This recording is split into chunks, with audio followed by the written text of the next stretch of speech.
Students, welcome to school.com English classes. I am Vinamar and we are going to understand better Journey to the End of the Earth. Chapter 3 from Vistas, class 12th. And as you are watching on your screen, we will understand some particular words जो इसमें दिए गए हैं और थोड़े से complicated हैं, इतनी आसानी से हमारी समझ नहीं आते हैं, तो उन्हें हम समझने की कोशिश करेंगे थ्रू पिक्चर्स।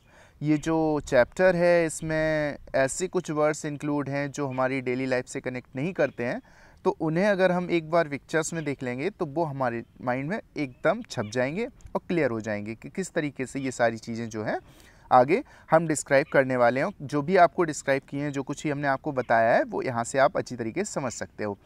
तो ये देख रहे हैं हमारा जो है प्यारा भारत यहाँ पे नज़र आ रहा है ना। तो ये जो है कितना है 13.09 डिग्री नॉर्थ ऑफ इक्वेटर। तो ये आप देख पा रहे होंगे, ये वाला है हमारा इक्वेटर यहाँ तक, है ना। तो इसे हम हिंदी में भूमध्य रेखा भी कहा करते हैं। तो भूमध्य रेखा के नॉर्थ में, अब ऊपर की साइड पे क्या हो गया, ये नॉर्थ हो गया। ऊपर आप देख रहे हैं इस साइड पे ये नॉर्थ है, तो ये कितनी 13.09 डिग्री पर नॉर्थ की साइड में, यहाँ से इनकी जो है जर्नी शुरू होती है, इनकी यात्रा जो होती है शुरू होती है, ठीक है। तो ये 13.09 डिग्री नॉर्थ ऑफ इक्वेटर, ये शायद आपको अब अच्छी तरीके से समझ आ गया होगा, ठीक है ना। नेक्स्ट अभी हम देखते हैं, ये हमने बताया अंटार्कटिका, इसके बारे में हम डिस्कस कर रहे थे कि व्हाट इज़ अंटार्कटिका। हमारा अंटार्कटिका है ना, ये सारा का सारा बर्फ़ से कवर्ड पूरी तरीके से। ये जो यहाँ पर देख रहे हैं ये सागर है, ये भी जब बहुत ज़्यादा यहाँ पे टेम्परेचर डाउन चला जाता है तो ये भी पूरी तरीके से जम जाया करता है, बर्फ़ बन जाया करता है। ये वाले जो देख रहे हैं इस तरीके से हमें कहीं ना कहीं आइस वर्क्स, जो हमने आइस वर्क्स के बारे में आपको बताया था, ये वो आइस वर्क्स हैं, है ना। और ये जो है एक्सपेंस है, क्या चीज़ है, वाइट एक्सपेंस, वाइटनेस एवरीवेयर। या अगर किसी भी तरीके की कोई भी चीज़ तो आपको नज़र आने वाली है नहीं, क्योंकि जिससे कि कोई शोर शराबा हो ना, तो कोई बिलबोर्ड्स आपको नज़र आएंगे कहीं पे भी, ना कोई पेड़ पौधे, ना कोई जीव, कुछ होते हैं पर्टिकुलर, तो वो भी इतनी आवाज़ यहाँ पर नहीं किया करते हैं। तो पूरी तरीके से शांति ही शांति है। अब यहाँ पर अगर आपकी नज़र पहुँच रही हो तो ये देखेंगे पूरा वाइट एक्सपेंस है ना, पूरा का पूरा वाइट एक्सपेंस है जहाँ तक नज़र जाएगी। फिर एक बार ऐसा लगेगा आपको कि यहाँ पर पहुँचने के बाद कुछ जो स्काई है और जो अर्थ है वो एक दूसरे से टच कर रहे हैं। इसे हम किस नाम से जानते हैं बच्चों, हॉराइज़न के नाम से जानते हैं ना। ये जो हमारा हॉराइज़न हुआ करता है, हॉराइज़न का मतलब क्या होता है, क्षितिज, जो हमने आपको बताया था। तो शायद आप इन वर्ड्स को समझ चुके होंगे कि आइसवर्क्स किसे कहते हैं, अंटार्कटिका क्या है और ये जो हॉराइज़न क्या है। तो ये सारा कुछ आपको क्लियर हो गया होगा इसे देखने के बाद। नेक्स्ट आपका जो है वो आता है गोंडवाना। हमने आपको गोंडवाना लैंड बताया था, एक था लोरेसिया और सेकंड था गोंडवाना। तो देखिए किस तरीके से ये हमारा कनेक्टेड था, एक दूसरे से पूरी तरीके से कनेक्टेड था। यहाँ पर ये वाला जो लैंड है वो पूरा का पूरा गोंडवाना है। अब ये जो है ये देखो अंटार्कटिका से कनेक्ट है हमारा इंडिया, है ना। तो इसके बारे में राइटर जो है बात कर रहे हैं कि किस तरीके से इंडिया जो है अंटार्कटिका से कनेक्टेड था। ये ऑस्ट्रेलिया जो है, अब ये पूरा का पूरा एक ही लैंड मास था। यहाँ से लेकर आप ऊपर से देख रहे होगे, यूरेशिया है, नॉर्थ अमेरिका है, साउथ अमेरिका है, अफ्रीका है, इंडिया है, अंटार्कटिका है, ऑस्ट्रेलिया है। ये सारे के सारे क्या थे, हमारे भूभाग, अब जो पूरी तरीके से बिखर चुके हैं, है ना। वो भी हमने आपको थ्योरी बता रखी थी कि किस तरीके से ये सभी अलग अलग हो चुके हैं, कैसे अलग हुए हैं। तो यहाँ पर आप देख रहे हो, इधर ये क्या है, पैंतलासा ओशियन है और इधर भी पैंतलासा ओशियन। तो एक ही ओशियन था। वैसे ओशियन तो आज भी एक ही है, उसके नाम अलग स्टडी के पर्पज़ से अलग अलग कर लिए जाते हैं, लेकिन ये जो भूभाग हैं ये सारे के सारे हमारे अलग हो चुके हैं। अब ये एक नहीं रहे, है ना। पूरा का पूरा पूरे पृथ्वी पर बिखरा हुआ है। 29% जो लैंड है टोटल हमारी जो अर्थ की, वो पूरी की पूरी पृथ्वी पर बिखरी हुई है।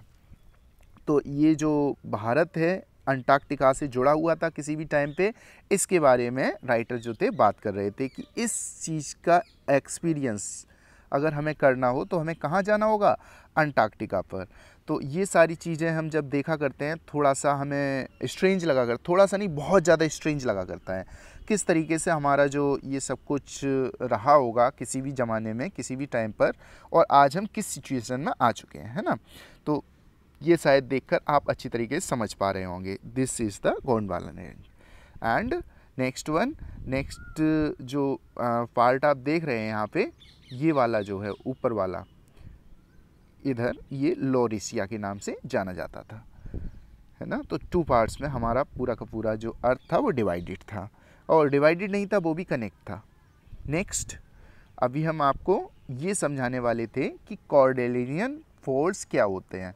तो जब अर्थ जो है, अगर मान लो कोई अर्थ का एक पार्ट इधर से प्रेशर दे रहा है ना, इधर तो रुका हुआ है, इधर से प्रेशर पड़ रहा है, कंटिन्यू प्रेशर पड़ रहा है, तो इस तरीके से जो ऊपर की साइड पे ये फोल्ड होते चले जाते हैं, फोल्ड बनते चले जाते हैं। ये देख पा रहे होंगे आप, ये फोल्ड जो है ऊपर बनते चले जा रहे हैं, तो ये कॉर्डेलियन फोल्ड्स कहलाते हैं।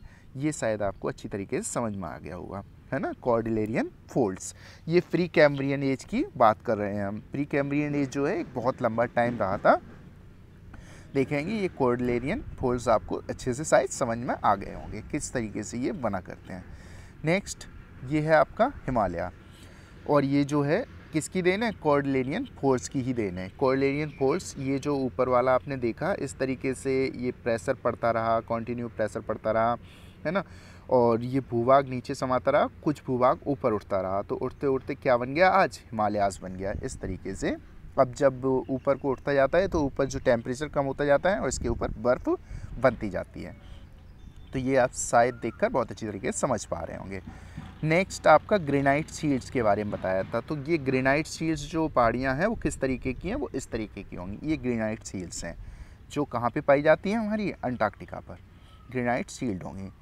नेक्स्ट हम देखेंगे थ्योरी ऑफ एवोल्यूशन। पहले हम लोग किस तरीके से मंकी जैसे ऐसे थे, धीरे धीरे हम लोगों में विकास हुआ और आज इस अवस्था में हम लोग आ चुके हैं, इससे भी ज़्यादा विकसित हो चुके हैं।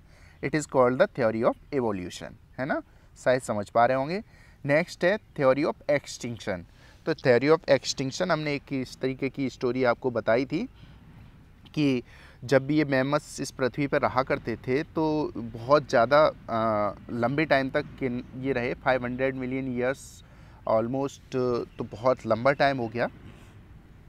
तभी एक एस्ट्रॉइड जो है वो आकर हमारी पृथ्वी से टकराता है, और ये जो बड़े बड़े जितने भी जीव हैं वो सारे के सारे ख़त्म हो जाया करते हैं। किस तरीके से ख़त्म होते हैं वो आप शायद समझ पाए होंगे कि ये जो एस्ट्रॉइड है जब इसमें सागर में गिरेगा आकर, तो इसमें से बहुत भयंकर तूफ़ान, साइक्लोन या फिर सुनामी, जो कुछ भी पॉसिबल है सब कुछ आएगा, है ना।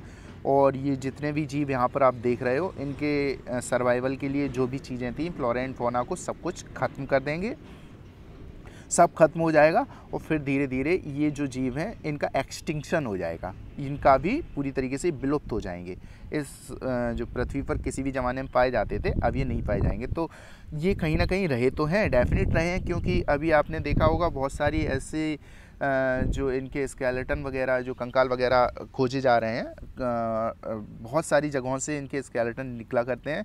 और एक नेक्स्ट एग्जांपल हमने आपको बताया था वो था फॉसिल फ्यूल का, है ना। फॉसिल फ्यूल के बारे में तो आपने बहुत अच्छी तरीके से सुना ही है, किस तरीके से ये हमें आज एक बहुत बड़ा सोर्स बना हुआ है एनर्जी का हमारे लिए, ईंधन।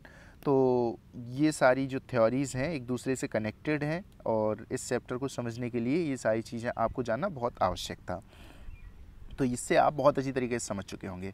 नेक्स्ट आपको पिंग पोंग बॉल का हमने एक एग्जांपल दिया था। तो एक बड़ी सी बॉल या छोटी भी होती हैं तो जो बच्चे खेलने के लिए यूज़ किया करते हैं, that is called the ping pong ball. ये आप यहाँ पर देख पा रहे होंगे। नेक्स्ट है crust the buckle, buckle is crust. तो क्रस्ट क्या होता है, क्रस्ट जब एक दूसरे के ऊपर प्रेशर पड़ रहा था तो कॉर्डेलियन फोल्ड्स बनना शुरू हुए थे, तो हमने कहा ना, तो इसकी जो सिकुड़ना शुरू हुआ, एक फोल्ड बनना जो शुरू हुआ वो कहाँ पे हुआ था, क्रस्ट है। पृथ्वी जो है वो कितने भागों में बटी हुई है, देखो, एक तो क्रस्ट है, नेक्स्ट है आपका मेंटल, नेक्स्ट आउटर कोर, और लास्ट है इनर कोर।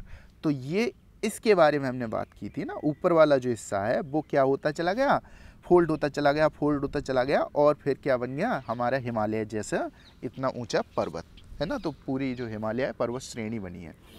तो इससे आप शायद बहुत अच्छी तरीके से समझ पाए होंगे। नेक्स्ट आपका एक आएगा, ये जो है आप आगे अभी तक शायद आपने पढ़ा नहीं है चैप्टर, जब आप आगे पढ़ोगे तो इसके बारे में हम आपसे डिस्कस करेंगे। तो ये जो है जहाज़ से नीचे उतरने के लिए ये जब वो लोग तिशानी दोषी वहाँ पर जाया करते हैं तो ऐसा सागर वहाँ देखते हैं, तो ये सागर जो होता है पूरी तरीके से जम चुका होता है ना, बर्फ़ बन गई होती है, इसकी काफ़ी मोटी परत बन गई होती है। तो इस सागर के ऊपर वो घूमते हैं, क्या शानदार नज़ारा होता होगा, कितना अच्छा लगता होगा, है ना, जब वो इसके ऊपर चलते होंगे। तो इसके थ्रू ये उतर के आया करते हैं। तो जब हम पढ़ाएंगे चैप्टर को तो आपको बताएंगे कि ये क्या चीज़ है, ये आप एक बार देख लीजिए सही तरीके से। नेक्स्ट ये भी है हमारे, जब वहाँ पर लोग जाया करते हैं तो इन सारी चीज़ों के, इन इंस्ट्रूमेंट्स के बिना वहाँ पर सरवाइव करना बहुत ज़्यादा मुश्किल है। तो ये चश्मा, ये सब कुछ देख पा रहे होंगे आप, ये कैसे है। तो ये आपका था journey to the end of the earth. हम आपको जो भी 2 पिक्चर्स रह गए हैं उनके बारे में ज़रूर ही बताएंगे, और ये सारी चीज़ें देखने के बाद आपके माइंड में एक बहुत अच्छे से इमेज क्लियर हो रही होगी कि किस चीज़ को कैसे हम समझ सकते हैं या कौन सी चीज़ क्या थी। तो अब आपको किसी भी प्रकार का कोई डाउट नहीं रहना चाहिए। Thank you very much to you.